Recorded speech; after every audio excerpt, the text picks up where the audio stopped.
Hi. Day 5. నేను ఈరోజు లోన్‌పై ఉన్న మిత్స్ గురించి చెప్పాలనుకుంటున్నా. అదే అపోహలను తొలగించాలంటే ఎలా అనే దాంట్లో ఫస్ట్ క్వెషన్.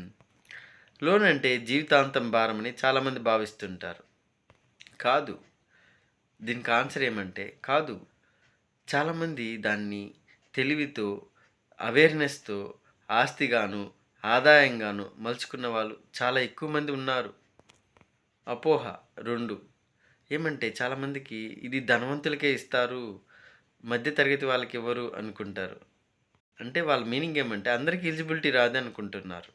అలా కాదు. ఫస్ట్ దానికి ఆన్సర్ ఏమంటే ఫస్ట్ వాళ్ళు వాళ్ళ యొక్క ఎలా అవేర్‌నెస్ తెచ్చుకోవాలి. వాళ్ళ యొక్క ఫైనాన్షియల్ సిట్యుయేషన్, వాళ్ళ మంత్లీ ఎర్నింగ్స్ ఎలా ఉన్నాయి? దానికి ఎవరు గైడెన్స్ కావాలి? ఎలా గైడెన్స్ కావాలి? ఎలా ఇంక్రీజ్ చేసుకోవాలి? దానికి అవేర్‌నెస్ తెచ్చుకోవాలి.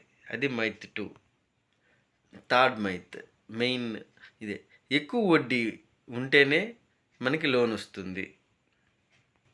అలా కాదండి. దీనికి ఆన్సర్ ఏమంటే వాళ్ళ యొక్క సిబిల్ స్కోర్, ప్రీవియస్ వాళ్ళ పేమెంట్ బేస్ చేసుకొని, వాళ్ళ ఆదాయం బేస్ చేసుకొని, వాళ్ళ కేటగిరీ అంటే వాళ్ళు పనిచేసే కంపెనీ బేస్ చేసుకొని చాలా బేస్‌లు చేసుకొని వాళ్ళకి ఇంట్రెస్ట్ రేటు డిసైడ్ అవుతుంది. యాక్చువల్ బేస్ ప్లస్ ఒక 0.5% వరకు అది ఆధారపడి ఉంటుందన్నమాట.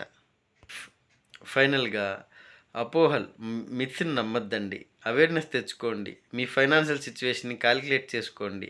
దానికి మమతా మోహన్ ఫైనాన్షియల్ సొల్యూషన్స్ చాలా హెల్ప్ చేస్తుంది. More details contact me. Thank you.